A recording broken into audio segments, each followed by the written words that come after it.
G'day, I'm JT, and welcome back to another episode of my grappling gun series, where I'm trying to build a grappling hook launcher that can launch a hook and then pull me up after it at crazy movie video game-like speeds. This journey all started when I was able to visit the Hacksmith in Canada, another YouTube channel, and get started on this awesome project. And so if you're just stumbling across this now, that would be a cool place to get started. Take a look in the description for a link to that video, and then come right back when you're done.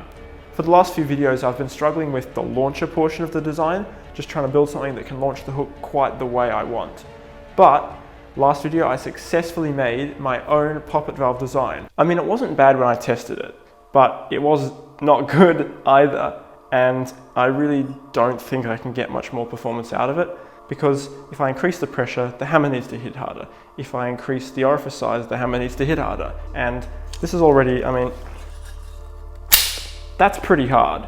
If I decrease the orifice size, sure, the hammer doesn't have to hit as hard, but then it's like less volume of air. And I think the volume of air is always going to be limited because the air pressure is always pushing that valve back closed again almost instantaneously. So you get some air out, and that's good if you want multiple shots of small projectiles. But launching such a big projectile as this hook, I don't think I've actually made the right choice of valve. Really, I don't see a way that I can make this work because of the inherent characteristics of a poppet valve. There are other types of valves out there, like a spool valve, which they use in hydraulics. Now, I could not make that on my own. That requires really fine tolerances and stuff like that. And unfortunately, they're very expensive too. The other option is a ball valve. And how's that for dramatic? That's right, I got a ball valve. And it's a pretty good one. It goes up to 500 bar. Now, it is a little big. It's probably gonna fit on my arm like this, but hey, that's not a big deal. All I've got to do now is figure out a way to get pressure on one end with the fittings I've got and a barrel on the other end, and we'll be golden. Also, eventually I'll probably have a mechanism to smack that open quicker than you can do by hand because it's not that fast. But for now, I will be very satisfied if I can get it working by hand.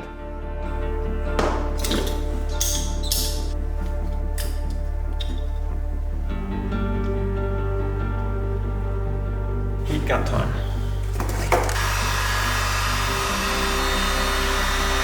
That's pretty much there.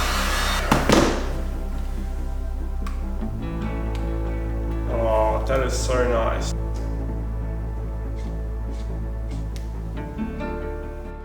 Alternatively, I'll get back to that one later, but for now there is a female 1/8 NPT fitting there, which I didn't think I had. It's going to be so stupid because this entire assembly will be directly attached to the scuba tank, but for testing that's good enough for me. But I don't want you taking this one off. Still, why would I listen to what they want?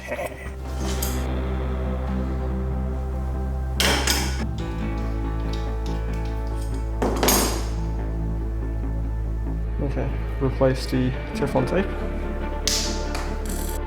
Hope the Teflon tape will work. This is very high pressure.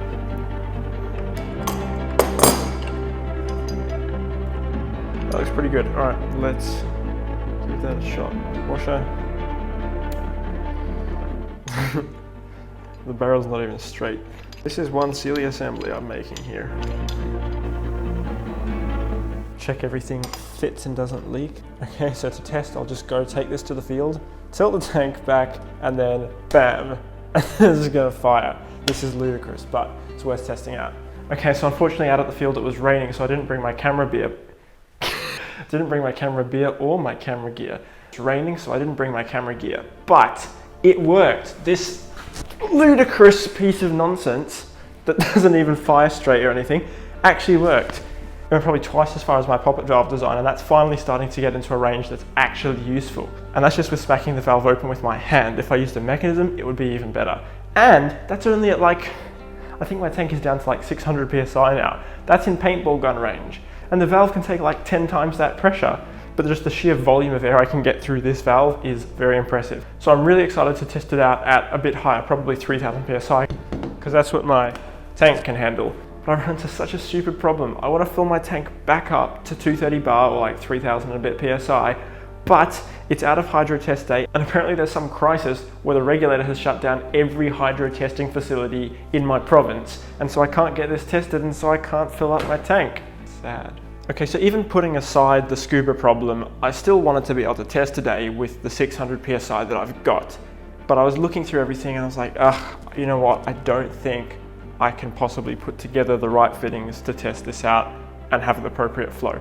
Until I remembered an epiphany that I had earlier in this very video, which was to use the CO2 cartridges with the universal fill adapter that happens to fit on, and then attach that to my valve. And it's going to go on sideways and look a bit funny, but look at that. It's 800 PSI, it's even better than my tank's got at the moment, and it's really small and cool. So that's what I'm going to go and try and do now.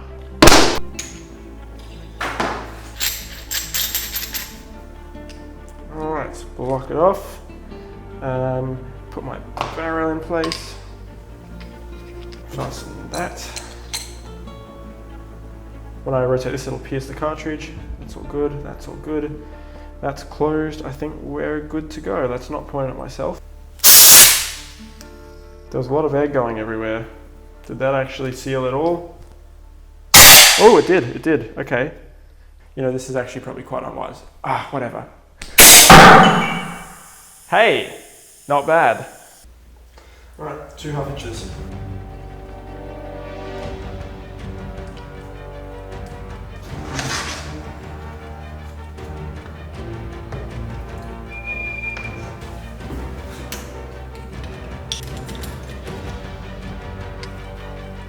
Okay, so it's bending the mounts that were designed for this, but that's fine, I'm not going to be using this again.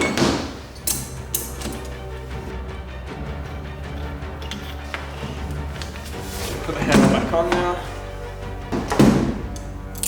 Oh, my washer. Beautiful.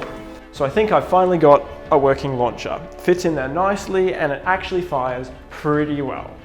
The reason I think it works so much better is just because of the volume of air this thing can dump at once. So I think it's time we show you a test. Let's go to the park.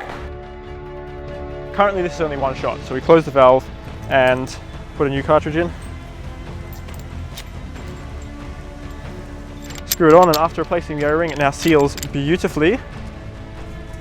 Oh, you don't even hear a hiss, that's how good it is. Okay, that's loaded into the barrel. I've untied the string, so we'll be able to see the full distance of it. Previously, if you shoot it, it would stop at the end of the string. So, I guess let's give it a shot.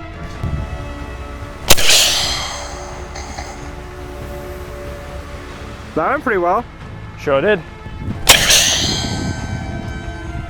And that's only at 800 PSI. 3000 will be way better. So I think I'm ready to go. Rightio. So the plan is to go from here up onto that branch. Ready? Okay. Where did that go? It went over the branch. That's step one. Tighten. Oh, yeah, I'm not going to swing off that one. Oh, yep. How would you like a cartridge? This one's empty though. You know what I said before about dexterity? Dexterity's hard when you've got a giant launcher on your arm, and it's even harder when you're also up a tree. Totally. All right, take two. All right, pretty good. Oh, yeah. I reckon that'll hold.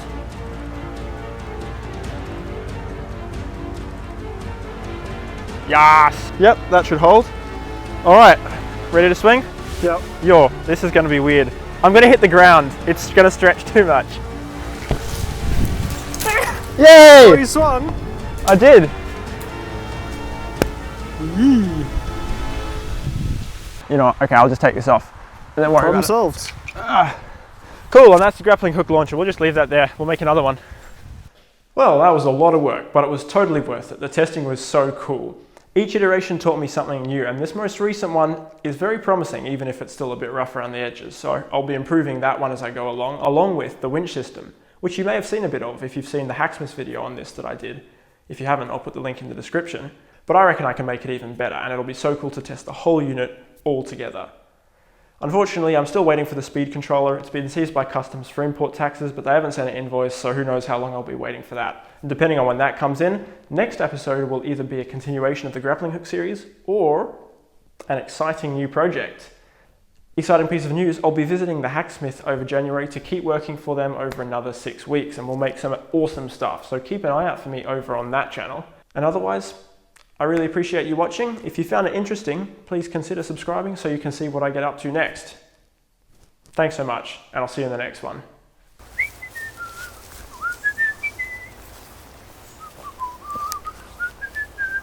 Come on, Hookie, let's go.